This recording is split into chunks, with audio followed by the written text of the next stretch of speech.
Welcome to the ACT podcast. We're doing our Friday news update. I'm Jo, the ACT Admin and Development Officer, and I'm with Lizzie, the Executive Officer. So, Lizzie, I want to try and do a 10-minute podcast, try and keep it concise, but there's a lot to cover. So, first things first, I hear the NEU are balloting for strike action. Give us a quick update. What's going on?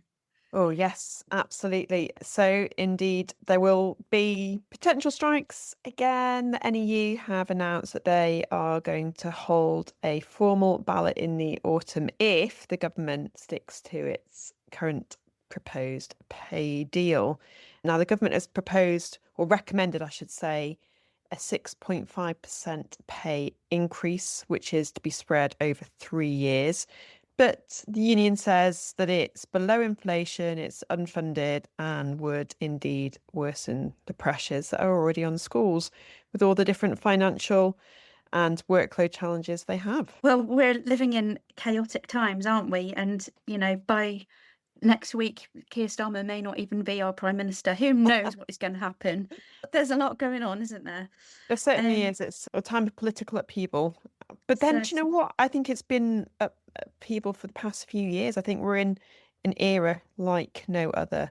So I think the next thing that I would love to hear your thoughts on is we've had a new report from the Policy Exchange called Asleep at the Wheel, still asleep at the wheel.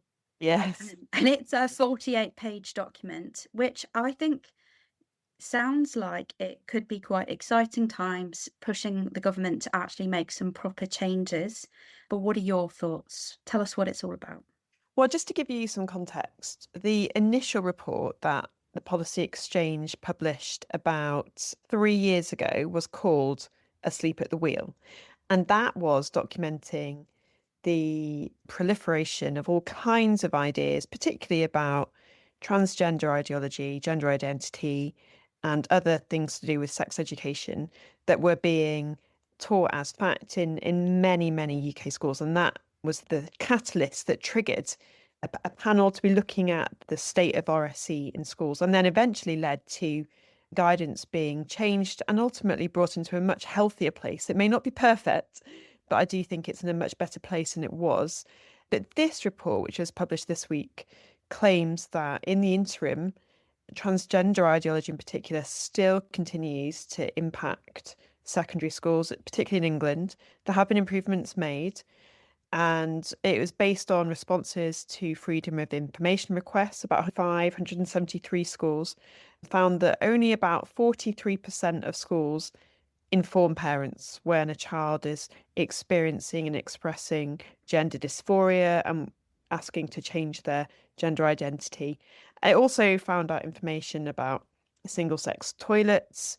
30% of schools that responded still don't have single-sex toilets, which they are supposed to in law, and 27% didn't have single-sex changing rooms. So I would say it's just interesting to see that even though many of us feel, gosh, this is a hurdle we've jumped over now, we can leave in the past. And, schools are surely not promoting this kind of ideology either in lessons or in the way that they deal with students. The former Equality and Human Rights Commissioner, Kishore Faulkner, said that really too many schools are continuing to prioritise ideology over evidence. So it's something to remind us to keep our eyes and ears open. And then when the new RSC guidance comes into play in September, we'll have an even greater mandate to ensure that we are careful about what is taught, but also careful about how we safeguard children.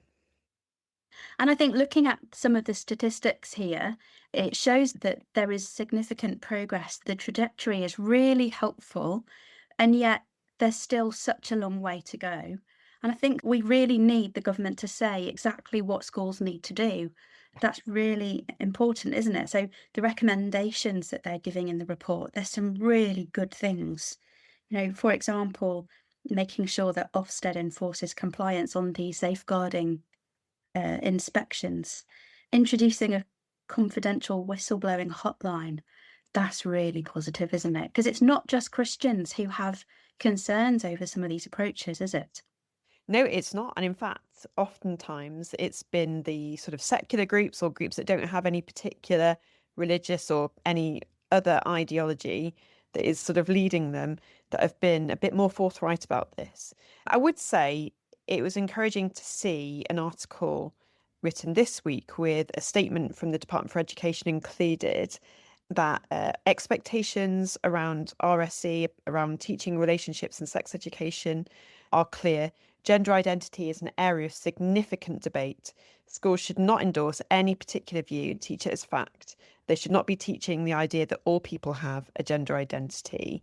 So that's something that's quite useful, particularly for parents or teachers when they are raising this issue with schools. And although you could say that any particular view cuts both ways, in practice, it doesn't prevent schools teaching biology, whereas it should be really preventing schools promoting gender Mhm. ideology or promoting gender identity as an idea.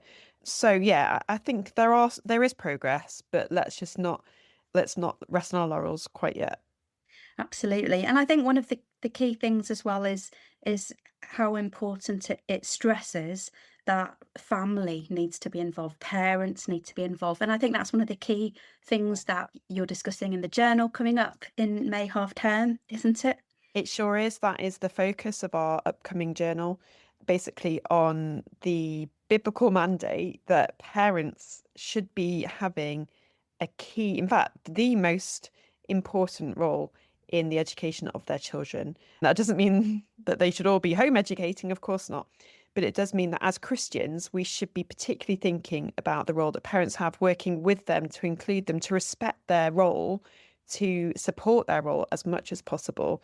So the journal that is going to be hitting doorsteps, hopefully in the next sort of 10 days, 2 weeks, will be focusing on how we can deal respectfully with parents, particularly when they may be coming at us with all kinds of vexatious complaints, how we can be gracious, how we can look at the principle of in loco parentis that every teacher will be well aware of, acting in the place of a parent. But how can we do that whilst honouring the role that the biological or legal parent has towards their child and safeguard the beauty and the responsibility of that particular relationship?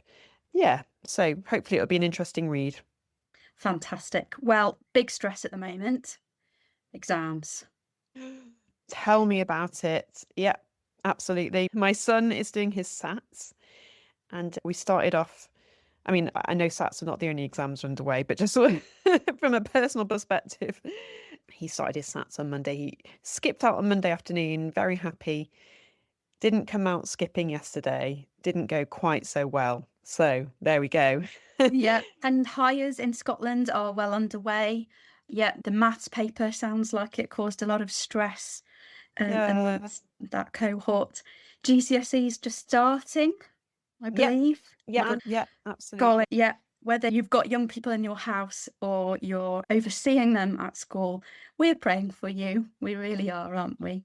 Absolutely, because we know that these things don't just impact the children, they impact the whole family and can make the environment at home either quite febrile, quite an anxious. It depends, I suppose, how kind of laid back your children are. And my son is getting himself into, yeah, a bit of a tears. But hopefully, you're able, if you're a parent, to keep your home as calm as possible and to have an eternal perspective on these things. So we are certainly praying for you, and please pray for me. Absolutely. Speaking of prayer, we've got our prayer meeting coming up online. All our events are available to find at community.christian-teachers.org.uk/events. So we've got our prayer meeting. Do come and join us. We would love you to come and pray through all of these issues together. What other events have we got coming up, Lizzie? So we've also got our South Central Meetup, which is a new in-person meetup that's going to be happening in Binfield Heath. So that's for members and anyone else. We're opening it up to other teachers and other people involved in other Christians involved in education in that kind of sort of Reading, Berkshire, sort of no, Sure. Buckinghamshire. Sorry, I don't know that area of the country quite so well. So that's, I think, is that the 1st of June? Yeah, I think Um, so. and then we've also got an event for our leadership network. So that is anyone involved in school leadership, whether you are a head teacher, CEO of a MAT, or say you're a deputy or assistant head, or you're an aspiring head, perhaps. It's going to be an event looking at the worth of values in our school culture. Are they a tool? Are they a token? How can we really think about godly values and how they can be translated or used in our school environments and how they can actually be meaningful? So do come along. We've got Joe from Kick, who's going to be talking to us, and he's written a book all on values in education. So hopefully it will be a really interesting event. That's at 4 p.m. So hopefully, before you kind of rush out of school, you might have a bit of time just to tune in, listen to the conversation, maybe ask a few questions. Don't even have to have your camera on. But yeah, that is 4 p.m. on Monday, the 15th of June, and that'll be online. Fantastic. Well, there's another event for school leaders tied in beautifully with our annual conference, isn't there? Yep. There certainly is. And that is going to be the evening before our annual conference. Our annual conference, by the way, guys, if you've not already got this in your diaries, please do block out the day now, cancel every other plan. There's nothing Book, else worth going yeah, to, is there? book your train tickets now. So that's going to be on the 10th of October, Saturday, the 10th of October. But the leaders event is going to be the evening before at Fulham Boys School. And that is on the theme of a Christian ethos in action. So we'll be hearing from some of the leaders at Fulham Boys School, which has a really open and explicit Christian ethos there. So we're going to be thinking about how they tie that into what happens during lessons, during assemblies, how it ties into their sort of mentoring and pastoring of the boys they have at their school, what it means for them to be invitational in the way that they speak with their students about Christianity, but obviously not forcing the matter.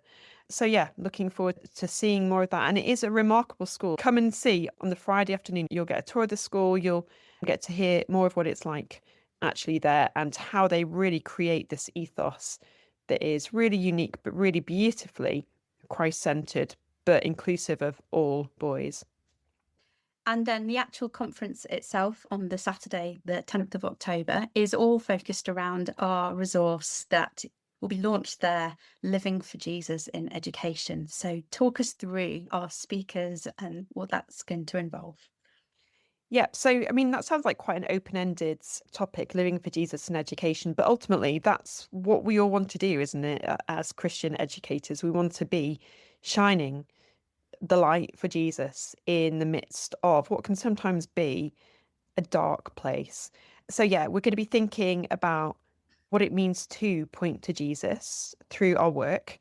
One of the keynote speakers, Robin Barfield, will be speaking on teaching that points to Jesus. So we'll be giving us more of a biblical understanding of pedagogy. And we'll be asking the question whether it is possible to teach in a way that truly reflects a biblical vision of teaching and learning. Is it possible to do that even in, say, a secular school? And we'll also be thinking about how we can engage with issues in the classroom, in the curriculum with Christ-like wisdom through critical thinking. And that'll be with Cristo Rodriguez, who is one of our trustees, be thinking about how in this increasingly fragmented, this polarized culture we are in, how we can steer young people towards critical thinking and help them to be wise and discerning. So yeah, I think it's going to be a great lineup. Really can't wait to invite you all to that. I think we're going to be starting to sell tickets very soon. We'll also have seminars, and we'll have one for aspiring and middle leaders with Jo Hatfield, one on living for Jesus in a shifting legal context with the Christian Institute, and then also one on the misogyny question and leading boys towards virtuous character with Sam Brown of Fulham Boys School. So lots of topical issues, and hopefully there'll be lots of other things we get up to, like just getting to know each other over lunch and singing together, praying together, hearing from some of our members on the front line as well. It was such a great day last year to have our annual conference together. It would be really great to be seeing people who came last year, but anyone who wants to come for the first time this October. It would be a really great day. So do book that date in your diary. We would love to see you there. Yeah, and we've got early bird tickets on sale for £20, which is, £20? How can yeah, you manage that? incredible. I don't know. It's a miracle, isn't it?